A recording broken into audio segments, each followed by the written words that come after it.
Gülay'dan Örgüler YouTube kanalıma hoş geldiniz. Bugün bu modelin anlatımını yapacağım. Bakın şöyle arka yüzünü de göstereyim. Modelimiz oldukça güzel, yapımı kolay, zarif bir model. İpim bebe yünü. Bebe yünü kullandım. Şişlerim 3,5 numara.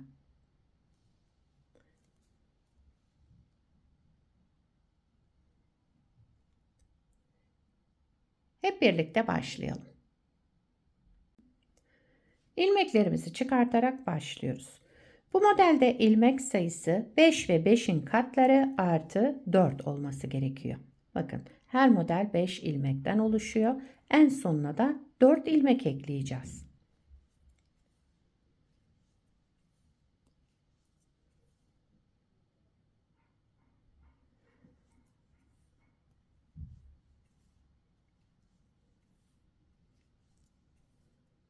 Evet. 5 ilmek bir model için, 5 ilmek bir model için, 4 ilmek de sonuna ekledim. Toplamda şöyle 14 ilmeğim var. 14 ilmekle ben modelimi kurmaya başlıyorum. İlmeklerimi çıkardıktan sonra lastik yapmayacağım için ilmeklerimin tamamını ters örüyorum.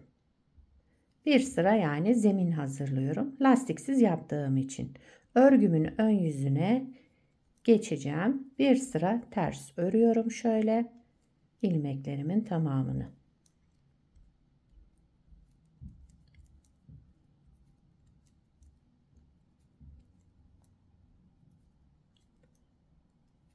Evet. Sıra sonuna geldim. Kenar ilmeğimi de düz ördüm. Şimdi örgümün ön yüzündeyim. Birinci sırayı başlayacağım. Modelimiz 4 sıradan oluşuyor. Birinci sıra ön yüzündeyim. Kenar ilmeğinden sonra 2 ilmek ters. Şu şekilde 2 ilmek ters. Sıradaki 3 ilmeğe gelince önce bir artırma yaptım. Daha sonra ortadaki ilmeğimi öne alıyorum bakın. Birinci ilmeğimi arka tarafa, ikinci ilmeğimi ön tarafa aldım ve bu iki ilmeğimi örmeden sağ şişime aldım. Bir sonrakini düz ördüm. Örmeden aldığım iki ilmeği ördüğüm ilmeğin üzerinden geçirerek bıraktım ve daha sonra tekrar bir artırma yaptım. Yine burada 3 ilmeğimiz oluştu. 2 ilmek ters, bir ilmek artırma yapalım. Daha sonra şu 3 ilmeğin ortadakini öne alıyoruz. Şöyle 3 ilmeğimizi tuttuk. Ortadakini öne aldık ve bu 2 ilmeğimi örmeden sağ şişime aldım. Bir sonrakini düz ördüm. Örmeden aldığım bu 2 ilmeği de şöyle alarak ördüğüm ilmeğin üzerinden geçirerek bıraktım ve bir artırma yaptım tekrar. Sıra sonunda 2 ters ilmekle sıramı tamamlıyorum. Kenar ilmeğimi de ben düz örüyorum. Birinci sıramızı tamamladık. Modelin ikinci sıra arka yüzündeyim. Kenar ilmeğinden sonra burada 2 düzümüz var. Düz olarak ördüm. Diğer 3 ilmeği de ters örüyorum. Yani 2 düz, 3 ters örerek devam ediyoruz arka yüzünde.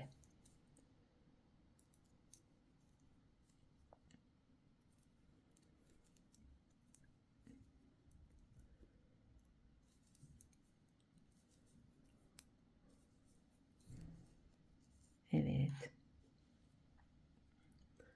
Üçüncü sıra ön yüzüne geçtim. Kenar ilmeğinden sonra 2 ters ilmek.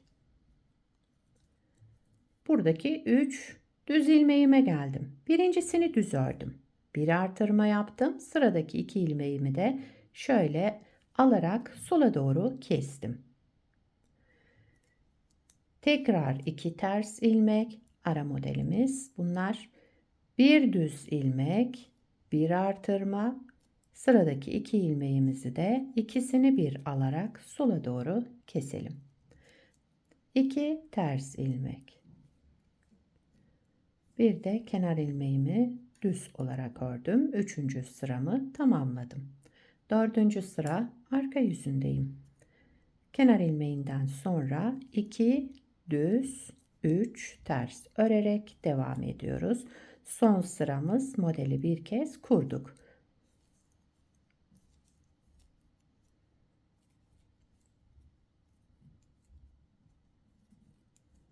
Evet. Kenarda 2 düz, daha sonra kenar ilmeğimi ördüm. Evet arkadaşlar, bakın model böyle devam edecek. Hep bu 4 sıranın tekrarından oluşacak. İsterseniz birinci sırayı beraber başlayalım. Yani modeli tekrar kuralım. Birinci sıra ön yüzündeyim. Kenar ilmeğinden sonra 2 ters ilmek. Sıradaki 3 düze gelince önce bir artırma, daha sonra ortadaki ilmeğimi öne alıyorum. Bakın, birinci ilmeğimi arka tarafa aldım. Sol şişime, ikinci ilmeğimi öne getirdim ve bu iki ilmeğimi örmeden aldım sağ şişime. Sıradakini düz ördüm.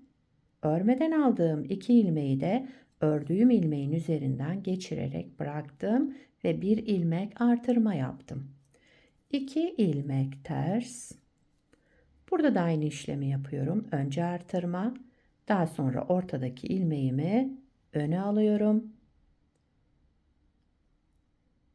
ve şöyle bu iki ilmeğimi örmeden aldım. Sıradaki ilmeğimi düz ördüm.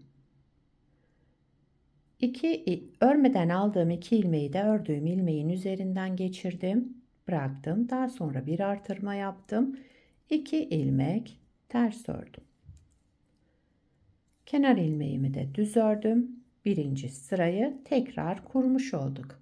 İkinci sıra arka yüzündeyim. Kenar ilmeğinden sonra 2 düz, 3 ters örerek devam ediyoruz.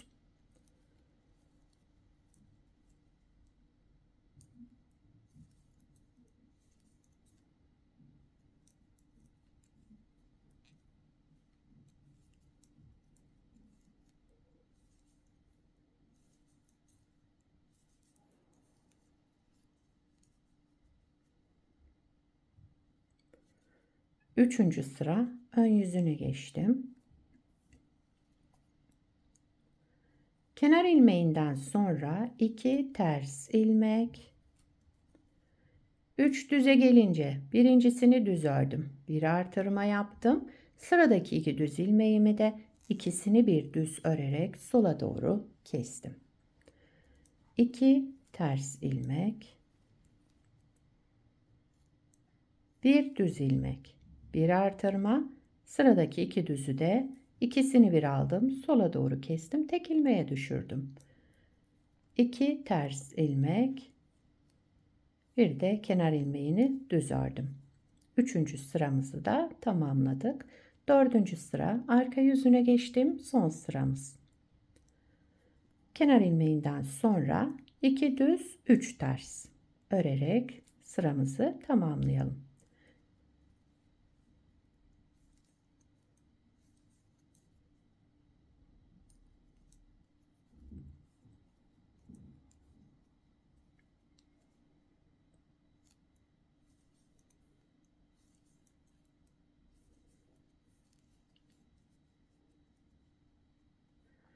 Evet. Model böyle devam ediyor. Gördüğünüz gibi iki kez kurduk. Modelimiz oldukça kolay. Bu da başta gösterdiğim örnek model. İkisinde lastiksiz başladım bakın. İsterseniz lastik üzerine de başlayabilirsiniz. İsterseniz şöyle lastiksiz de kullanabilirsiniz bu modeli.